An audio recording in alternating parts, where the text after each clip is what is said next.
Welcome to The Last Word, brought to you by Montgomery Bank. And once again, I'm David Jenkins, joined by Chris. You can call him Tubbs Popes. It's Crockett, baby. Heck yeah, look at this coat. It looks pretty good, doesn't Straight off of Don Johnson. It's my spring. Right off his back. Spring attire. You stole it. Right. You just blatantly, you thievery. It's thievery is what it is. Well, I took a time machine back to the 80s and hit him over the head and took it. You got to have your flaps up. Well, I did, but I was told I had to put them back down. I looked ridiculous. You're going to fly away. Yeah, I that's got pretty you. ridiculous. Right. Speaking of ridiculousness. Ridiculousness. Well, it's really not, but I didn't really have a segue there. But, Nice segue. Yeah, we a lot of changes are coming into football and basketball with the new district realignment. I don't know if a lot of people out there have seen, but there's football districts have realigned, the basketball districts have really realigned, and there's a lot of changes, especially when it comes to football in Class 2. You know, the Class 2 district is local is really kind of jumbled up with Hayti and Portersville moving up, Kelly being added. It's a lot more local flavor this year. Yeah, and the thing that we kind of talked about previously is Chaffee, their move. You know, the teams that they're going to be playing now in district in the Class 1, talk about ridiculous. I think it's a little bit ridiculous to ask that of them. Well, Louisiana, Mark Twain, which I believe is in Hannibal, Monroe City, and Barat Academy. I don't even know where that is. Yeah. That could be. I have no idea, but I know that Monroe City is north of Hannibal. You've got Mark Twain in Hannibal. Louisiana's up there too. Those are 3-hour drives, 3-hour plus. Yeah. That's some long travels for somebody, either coming to Chaffee or Chaffee going there. And I know that's just how it goes. You know, Class 1 just doesn't have that many teams. I get it. And you boot them out of the kind of the southern aspect of the Class 1 football. That's tough to do, because a lot of times you want to see some of those guys in the regular season. You might want to schedule something like that, if it kind of coincides with your conference schedule as far as that goes. But you want to see some of those guys in a regular season game on a Friday night. You got to travel 3 hours to Hannibal or vice versa. That's tough. Yeah, that's you're going to be depending on a lot of game tape, I think, for those teams, and so I feel bad for Chaffee, and they should have a decent team this year. Maybe not as good as last year, but they should have a team that can compete. Yeah, they barring injury or they return Peyton Montgomery's quarterback there, and that right there is a big plus. You have your starting quarterback, and it led them to an undefeated season at one point, and they do lose a few seniors, but they have a lot of those key guys back. They have some of their linebackers is very important, and maybe can protect him a little bit, and so they're going to be. Of course, they still have Valley in their way, but they do. Have fun with that. And they're not in their district anymore, and that's they're kind of bypassing that as far as that goes. They're in their I'm district. sorry. Yeah, they're in their district, but Valley's always going to be you want to stay on the other side of the bracket, but you're the odds are you're going to see a Mark Twain or a Monroe City or a Louisiana. You're going to see one of those teams because there's. I don't think Chaffee's going to be the 8 seed going to Valley. No. So unless they're playing St. Vincent or Crystal City, there's going to be somebody taking a big trip. So, and then you go to Class 2, District 1, where Crothersville's kind of dominated that one for a while. You have Charleston, East Prairie, Hayti, Kelly's in it this year, Malden, Portersville, and Scott City. A lot of local teams there.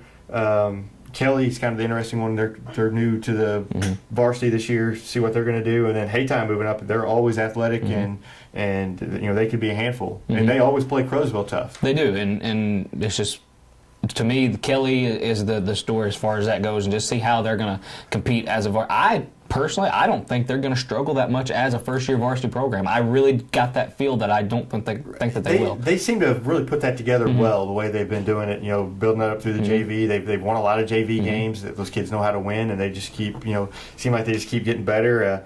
Good coach over there, and you just, I'm with you. I think they're going to be, I don't think that they're going to be at the bottom of the barrel in that district. And a lot of times when you have a program come in, be that first-year program, they struggle. And I'm not saying that they're not going to. They're not, and I'm not going to say that they're going to be barn burners and just come and just rule the district, because you still have, like you said, Hayti, you got Crothersville, who's always going to be at the top of that district. You have teams that's going to be tough to do, but I don't see them being barrel scrapers by any means. No, Crothersville's not going to have to worry about Kelly, I don't think, right off the bat. But maybe eventually, But Kelly, they've got some big kids out there, and so I think they're definitely going to be competitive. You go to Class 3, District 1, the only change really is St. Pius of Festus is going to take the place of Live for Life Academy.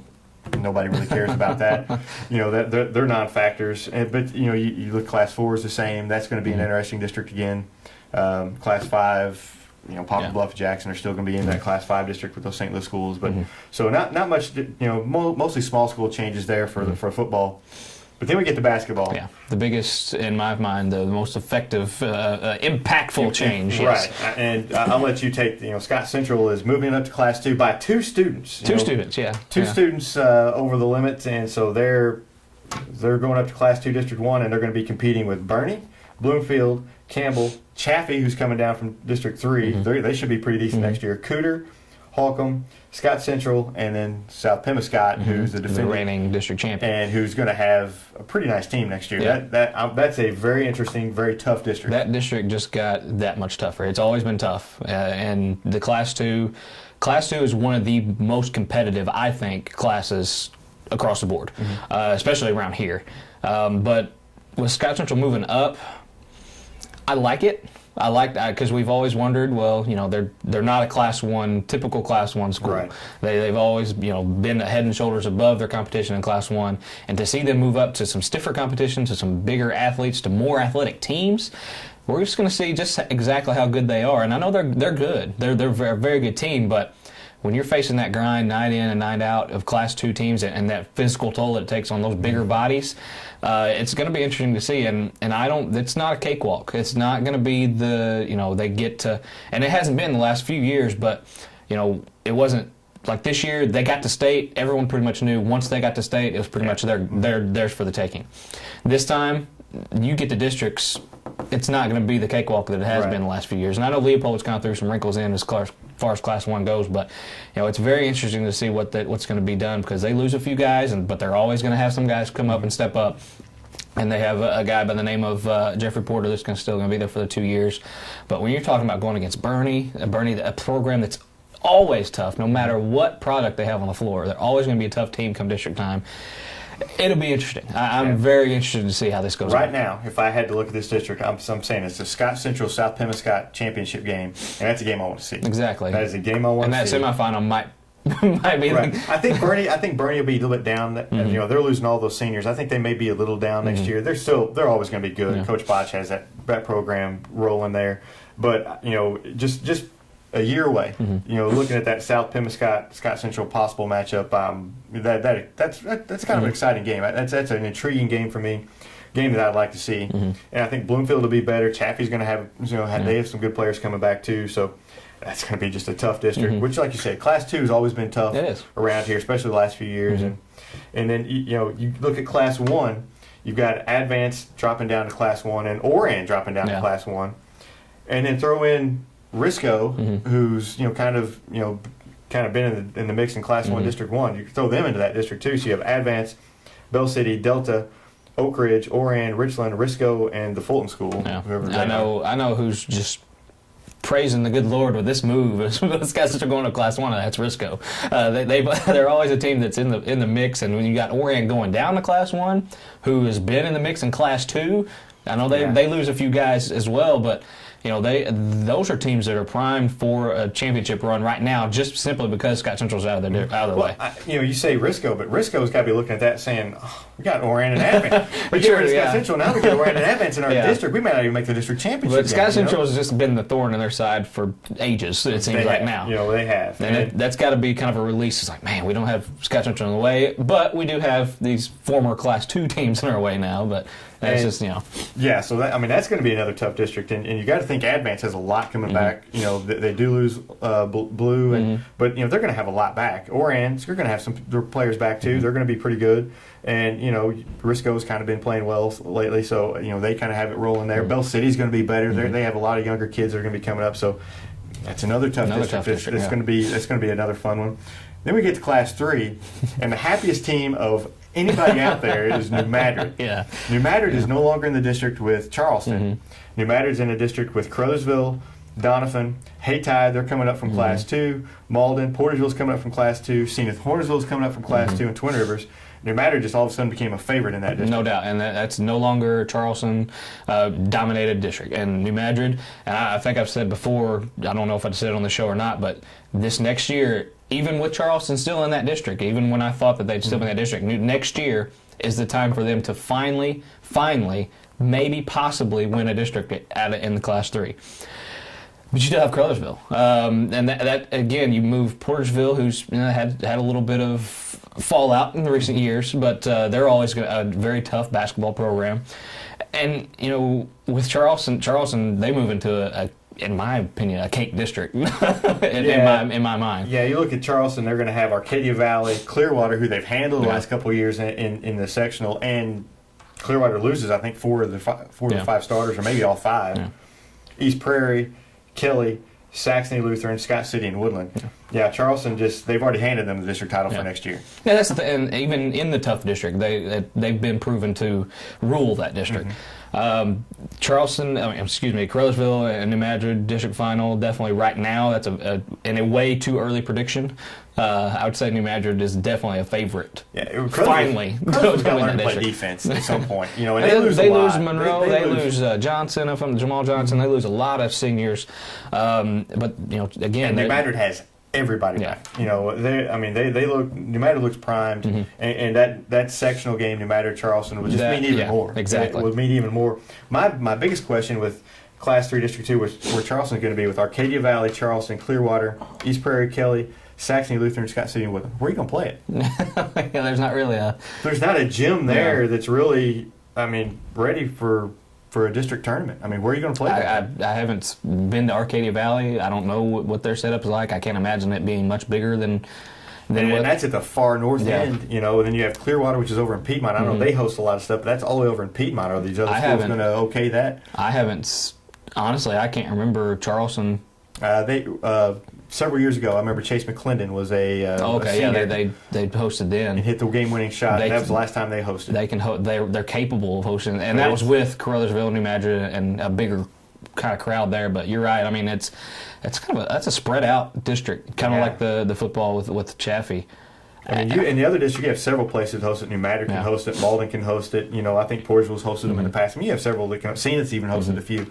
So you have several that can host it there. Hayti even. But you get to Class 3 District 2, there's just not a lot of. There's going to be some driving time for somebody. Yeah, unfortunately, it's probably going to be us. Yeah, but what I find interesting though is what the difference in just a student or two makes. Oran, they are on the break. There's 118 students. So if you have 119, you go up to Class 2. Oran has 118, they're in Class 1.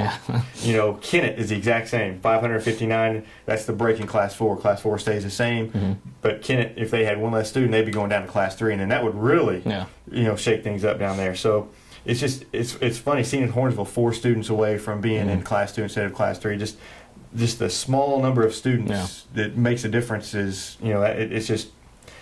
And then added to that Sky Central 2 put them in Class 2. Two right. Students and two students, and it's just weird. It's just, it's just kind of funny how that works. Yeah, and that's just that's kind of the line, and you gotta that's something you gotta kind of deal with. And in Sky Central's case, they've won a Class 2 championship before. One of their 17 was in 1980, and with one of their best, possibly arguably teams that they've ever had. But it's been done. They know they play up anyway. They play a very tough schedule anyway. But that's going to be that's the storyline I think going into next year's basketball season. The very early storyline going into next year's basketball season. It's made things a lot more interesting, I think, for football and basketball, and I think that's it always makes it fun. I like to see the districts realigned every few years, so you have some different rivalries and stuff kind of emerge from that. Yeah. And speaking of rivalries. Cardinals baseball, they're finally starting to get on a little bit of a roll. They won 2 in a row. We're filming this before they played on Wednesday, and I was at Tuesday night's game.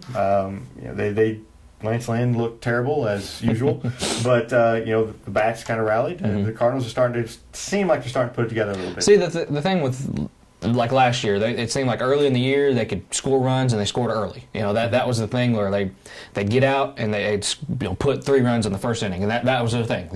And great teams do that. Towards the middle of the year, that offense started to kind of piddle a little bit, and they had to rely on their pitching. And that's the thing. If they can kind of sustain and kind of, you always want to kind of space out their runs a little bit. I hear that because obviously that's not a plausible thing to do, but that's if they can keep up their offense. They have a formidable lineup that can put runs on the board, and Yadier Molina has turned into an outstanding offensive player in literally like 2 or 3 years. But the pitching is going to be there. You hope it's always going to be there. It's just how are they going to keep this offense going? And that's you got to score runs. You can pitch great, but you got to score runs. I think the key to this team is going to be Colton Wong. Yeah. I've never been never been a fan, but he's starting to make me a believer. Mm-hmm. He looks good. He's looking a little more comfortable at the plate. He's stealing some bases, and I think he's going to be a very important piece on that offense, especially in that number 2 hole. I think stealing some bases. I think he's going to be very. Well, that's important something that they've missed in the last few years. They needed that guy that can actually run the bases, and he had a rough start. One of his first few games, he got picked off in a crucial game, and people remember that, and you think, well, that's the first impression of him was, well, who is this guy? Yeah. He had so much stock put into him, and he obviously he has the potential, and he's starting to show it now, and he got some of those rookie mistakes out of the way, and maybe he can kind of flourish a little Carlos bit. Martinez, he's nasty. That kid is good. He's nasty. He makes them look like fools. Oh yeah. Kind of like us here on the show. Yeah, just Fools. a little bit. We are the Carlos Martinez of Southeast Missouri sports. Well, we will make fools of ourselves next week on The Last Word. We'll see you guys later. Have a great week.